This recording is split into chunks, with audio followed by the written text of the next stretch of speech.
And welcome, deep divers. Today we're diving deep, trying to find the secrets of the universe. Thank you for being here. Welcome, deep divers, once again. What's your frequency? You have a unique frequency, just like a vibrational fingerprint, to think about it. And everybody's vibration is slightly different. Now, there are certain vibrations that we can exist at in similarity, but still, our own vibration is unique to us because we are the ones creating it. Your heart, your mind, everything moving in your body is creating your own vibration. From your emotions to your movement, it's all vibration and frequency. Nikola Tesla said, if you want to find the secrets of the universe, think in terms of energy, frequency, and vibration. Let's explore what that means to you. Understanding this, it could unlock self-love and connect you to the secrets of the universe.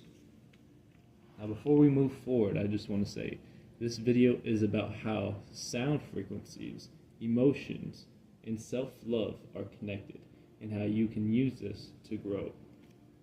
We will touch on different topics, such as what are Solfeggio frequencies, how emotions and vibrations work, and why self-love is discovered, not learned. Your unique frequency. Now, everyone's frequency is personal. It's what makes you you. But when you feel happy, your happiness is going to be at a different level than someone that's feeling happy even for the same reason. Just for what you naturally sit at. Say if you are a naturally happy person and you feel happy, you're going to have, this rush of happiness, but it's kind of going to be tolerated by your nervous system for the dopamine that you get. Versus if you're someone who's very dopamine starved, an unhappy person, and you have something happen in your life, it could be the same exact thing. Maybe you get your first check from your job, or somebody gives you a $20 tip. This amount of happiness is going to be almost like a rush because the body's not used to it. You're going to be basically ecstatic on top of the world. It's going to be the best day, the best hour in your life while you're up there in those levels. Now, I like to relate everything down to a biochemical level, but that's just so I can understand it. As someone who's striving to be a neuroscientist, this is something that's very complex in understanding. I feel like as humans, we have not really grasped down our righteous tools of wisdom onto any of this, especially when it comes to the Solfeggio frequencies and the frequency of self and what we can do. So you see these beautiful plants all around me. There's a lot of people have heard this probably already. If you have not, well, here you're learning something new already. But today, they're in growing certain things. So in growing, for example, herbs or cannabis, for the best growth, I've known people who grew, and they said to even get the only way they could ever get their plants to flower and give the best flower is they would go in there and talk to it for at least an hour a day. Every day, talk to it, say good things to it, even if you're just talking to it just about your day.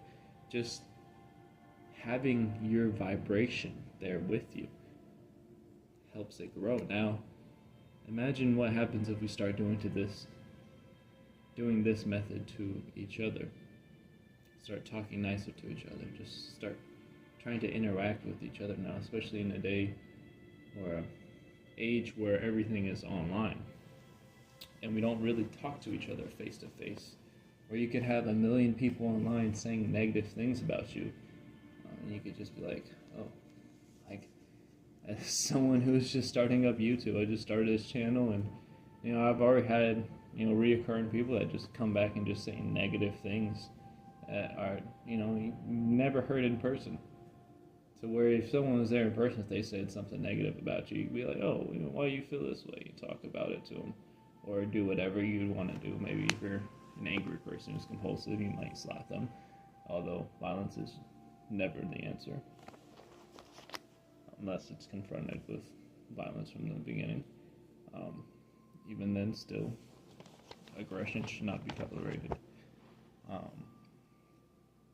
But let's move into the topic of self-love as a skill, not really as a part of your life as peace. Like, people look at peace being a part of their life. Not in that aspect. It's kind of more of a skill like learning a new language of how to talk to yourself with compassion. Now, this could be almost, thought of as learning to ride a bike. You have to discover the feeling, almost the muscle memory. So if you got to learn, if you've ever rode a bike or worked out or did in the MMA, there's a way. When you first started doing it, it wasn't really like okay, this is different, this is weird. But once you found the right way to do it, and then that locked in your muscle memory, then it was just like, oh, okay, I can do this now easily. That's how self-love is. If you've never had that self-compassion and that self-belief in yourself, and you just have your subconscious is telling your conscious brain a negative story about yourself, so you don't really ever climb past the parameters that you set for yourself with that negative self-belief, is you have these almost in this introductory phase of it where you're like, you have to see it and be like, oh, this is possible? Okay. Then you have to experiment with it and try it. No one can just come to your door and knock on your door and be like, hey, today I'm going to be teaching you self-love. It doesn't really work like that, because at the end of the day, it's you in your conscious mind trying to rewire your unconscious mind to make it work for yourself. And I think anyone who's on the route of self-peace and self-love, hats off to you. Because that is an amazing thing, because in healing yourself, you're healing those around you. You're healing this earth. You're healing the universe. Now, I did mention a Tesla quote earlier today. So, a few of you may have an idea of who Tesla is. Not the car, obviously. Nikola Tesla was a visionary behind modern electricity. Now, Tesla also believed that the universe ran on energy, frequency, and vibration. This connects the power of sound to influence emotions and healing. Because if you think of everything in the terms of frequency and vibration, my physical state is at a certain frequency, right? The air around me is at a higher frequency. It vibrates higher because it is a gas and my body is a solid. But then you think about it in the ways of, the three states of solid, liquid, gas. But then you also have plasmas. And then you also have, what would you qualify electricity? What would you qualify brainwaves? What type of state of matter is that? If you have magnesium or zinc just suddenly, it's not like, it almost like shocks. What state would you qualify gunpowder as it explodes? What state is that explosion? Like the sun, that is not a solid, not a liquid, not a gas. It's probably a mass, but it's probably mostly made out of plasma, like molten lava. Kind of mixture between that, trying to imagine what that would be like. Went on a tangent there, though. Let's get back on track. So we talked a little bit about Tesla. Now I want to talk about the Solfeggio frequencies. Now, Solfeggio, Solfeggio frequencies are originally 7 different frequencies that have been used in experimental studies with peace, positivity, trying to make the body heal itself. Now, there are in yoga and a lot of different things, because it's not just in yoga, we look at the chakras. as like the energy points in your body, and there's 7 main chakras, and there are 7 frequencies. The first frequency, being for the root chakra, would be 396 hertz. Now, this color is associated, or this frequency is associated with the color red, and it is mainly used for grounding and safety. So this is a frequency that apparently, hypothetically, when you would put on, say if you were feeling very, very in your head with a lot of thoughts, you'd put on the grounding frequency, and you would be open-minded to it and kind of allow yourself, say some affirmations in your head about it's okay, I am in control of my life, I am worthy, I am enough, I am not broken, and then kind of try to root yourself back into that for the root chakra. And then same with safety, you can say, there's different things you can do to these frequencies, obviously, but one thing, there's the 5-4-3-2-1 method, where you really, it's basically evaluating your external environment to make you feel safe. While you're doing it, you're closing your eyes so you do not get overstimulated with constant input of external energy, in a lack of a better word. And then the sacral chakra, the second one going up, is 417 hertz. It is the color orange. That is the association, and its main association of topic is creativity. Now we also have 528 hertz, which is the solar plexus, color yellow/yellow green, and it represents love and transformation. Then we have 639 hertz. This represents the heart chakra, the color green, and the theme of connection. 741 hertz represents the throat chakra, the color blue, and the theme of truth.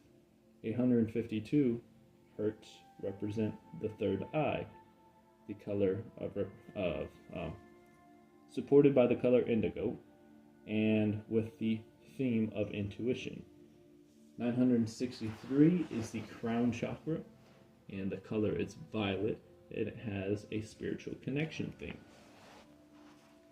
Now, colors are frequency the eyes perceive, like with ripe berries. It's about how our bodies interpret energy. So the different colors of, in a sense, so when you go diving under the ocean, if you had a piece of paper with a rainbow on it, when you got down about 10, 20, 30 feet, the red is going to disappear, and it's going to look like the yellow or the green. And eventually, the further you get down, the more colors start dropping off. Now, these colors are mainly just vibrations of light into our eyes, and how we perceive them gives them that color. So with different berries, the berries on the bush, like blueberries, they'll go from green to red, and then they get dark blue. But the dark blue isn't dark blue color inside of the berries. It's a shift to where our minds pick up, hey, this is ripe. So it's we have a hypersensitivity to that color, that we pretty much see it as blue. Even it might not even be blue, the actual color of what the light reflects to us. And that's always interests me in the topic of what does everyone else see? Like, when I see me and I see my skin color as like peachy, are my eyes different? Do they see more peachy tones than somebody with darker skin complexion? Or does my green look like your purple, but your purple is my green? Like, how can we really tell that everyone's seeing the same colors as us? And if if everyone is seeing the same colors, how are we sure that those colors are the same colors in our brains?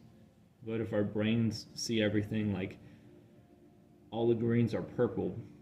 Like you're, I feel like I'm not trying to run in circles with this. It's like the way green lights up in my mind might be, you might see it as a purplish, and it doesn't change anything about what we're looking at. It doesn't have a color in that sense of not being observed, but when we observe it, we label a color over it based on how we perceive it. We both may say green, but I interpret it maybe as like a light green. Maybe you interpret it as a dark yellow based on our eyes and what they're used to and our genetic makeup towards that. All right, let's kind of tie this all in together with talking about emotions. Now, emotional states have unique vibrations. When you have lower states like shame and guilt and fear, those all have lower vibrations per se. The emotional state of shame sits around 20 hertz. Guilt is around 30, fear is 100. Now you have moderate, like willingness and neutrality, those sit around 300. And then you have higher ones, that is like love, that sits around 528 hertz, which is also known as the higher power, the God, the golden ratio of hertz. Because if you look at all the hertz and their shape, the motility of the sound waves, and you angle your perspective at a certain angle of this, it makes the golden ratio, which is also the Fibonacci sequence, which is what you see in like the beautiful shell structures, how like hurricanes kind of have that, it's originating from a vortex, basically. That is the Fibonacci sequence. Before we get into the Fibonacci sequence, let's just talk about how each person has their own unique vibration. So when we're talking about emotions, some of your emotions will sit around like love sits around like 528, but your highest emotion is also love. But it's not love as in like I love you. It's self-love. Like I love myself and I am confident in myself. That's where your energy and your vibrations are the highest. Meaning that's usually you can tell it in somebody's voice, how they project themselves, because our voices are that's our tool, the main tool that we have in our life that we never get rid of, but most people never hone and they never sharpen that axe. But you can definitely hear it in people's voice, and that maybe you could relate that to the throat chakra, being the gateway from the heart and the third eye and the crown. That the throat is its way, that is the way of your soul in the universe connecting. You're able to express yourself through your vocal cords into the external. Now let's talk about the Fibonacci sequence in sound. So 528 links the Fibonacci sequence to the Solfeggio frequencies. Now, like I said, it's found in plants, it's found in shells, it's found in vortices, it's found in galaxies. Just the measure of shape, basically, inside of natural events, you will find the Fibonacci sequence in some aspect. Now, the Fibonacci sequence is a sequence of numbers that starts off. I can't give you the exact numbers, but it basically starts and has a repetition to it, a code. It's basically a code of numbers that goes on forever and ever and ever and ever. The thing is, you can see certain repetitives in these numbers, and I don't really want to speak too much on it because I am not a expert on it, but I am ready to start learning. So if you have any information about the Fibonacci sequence or any information about any of this, maybe you do self-experimentation and there's a frequency that you found works best for you, please share that. Let's have this be a community of open source knowledge. This needs to be an infinite intelligence interlink between everyone, so we can all instantly share our own intellect and not be blocked by having to publish a book and someone reading that book 10 years later. Anyway, let's get back into this, talking about the power of sound. We will finish this off just kind of with an open-minded remark towards sound itself. Now, sound is powerful. With certain hertz, if you go to, you can search up 23 hertz moving water. If people play sound and have an open source of water, so water streaming downwards with gravity, and they put on 23 hertz, usually like 23.6, 23.5, and it starts to alter the way that the water looks. The water starts going down, but the frequency makes it go down and basically hit 4 points of the pyramid while it goes down. And at a high enough output, the vibration can actually make it look like the water droplets are moving upwards. Even though they're still coming down, it's just how they appear to our eyes. And it kind of creates a pyramid of water, which is very interesting. If you're all into diving deep into the conspiracy theories of how things were made, you've probably touched upon sound before. And if you have not, I question your deep diving ability, and we need to look at that certification. Anyway, it also can help align your emotion and bodies when we're talking about sound. The sound of nature, the sound of sitting outside, the ocean, these are all things that have been relaxing and used to relax. The sound of rainforest, those are all just recorded frequencies of nature. We have other, like I'm playing frequencies in the back of this video. You can probably hear it now. I use that in my videos. It's tuning different frequencies. Sometimes they take instruments and then edit them and bring the frequencies down to or up to a certain level, but it's kind of just having sound, even if it's just background sound. So if you don't want to start with Solfeggio Frequencies, you can use music. Think about when you're cleaning your house without music, and then how you would clean your house with music. That's how we should go about life. We want to have that with music life. We want to dance when nobody's looking. Thing is to use this information to address and internalize your own output of energy, and then basically be able to see everything you're bringing in, see how you're putting things out. And then what I want from you is I want you to feel comfortable enough to dance in public without music, because your vibration is that high. I want to instill that high vibration into your mind, because you deserve that self-confidence, you deserve that self-compassion. And then when we're also talking about another thing you can do with sound before we wrap this up, sound can move objects through acoustic levitation. It's a very amazing videos if you want to look into how and what it is. Acoustic levitation, usually used with pipes. They'll use a pipe that blows a sound, and the sound vibrates whatever's sitting there, aka a rock or a piece of paper, and it basically creates a vortex of it going up. Now, this can be due to air moving at a certain way, or the sound making the air shift, kind of like the water does at 23 hertz. But it's very interesting to imagine what's possible when we have like grander innovations and ingenuity towards that.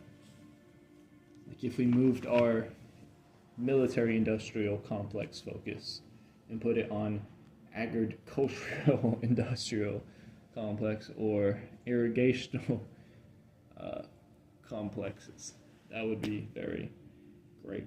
Maybe we put a little bit on mental health stuff, but not be terrible either. But let's wrap this up. Basically recap that everything your body is, from emotions, the physical sense, to the universe, is energy and vibrations. And learning your unique vibration and how you express it can help you grow as a person and help your community and those around you benefit and grow as well. Because if you figure out how to love yourself and you teach everyone around you to love yourself, you're not going to have a single hater around you, not a single negative person. Yeah, you're still going to have things happen. You're still going to have bad days. But if you create this web of supportive people and find like minds, your vibe is your tribe, you will find it easier and more enjoyable to prosper. It will not be a chore to go to work. It will not be a chore to go out. It will not be a chore to wake up every day. You will look forward to life. You may not right now, I didn't always look forward to it, but these are tips and kind of secrets that I try, keys to the universe that I find. And I'm trying to share this big old belt of keys. But I'm working on using my tool, my voice, to be able to communicate that, although it's not always the easiest. I appreciate your patience and your understanding. Now, let's leave this off on a note. What is your frequency? A question. How will you align with it? Will you visit it frequently now in meditation? I'm curious. Now share your thoughts below about all this, and let's explore our own vibration together. I appreciate you all, deep divers. Thank you for coming here. Thank you for existing. You are enough. Till next time. Eli, out.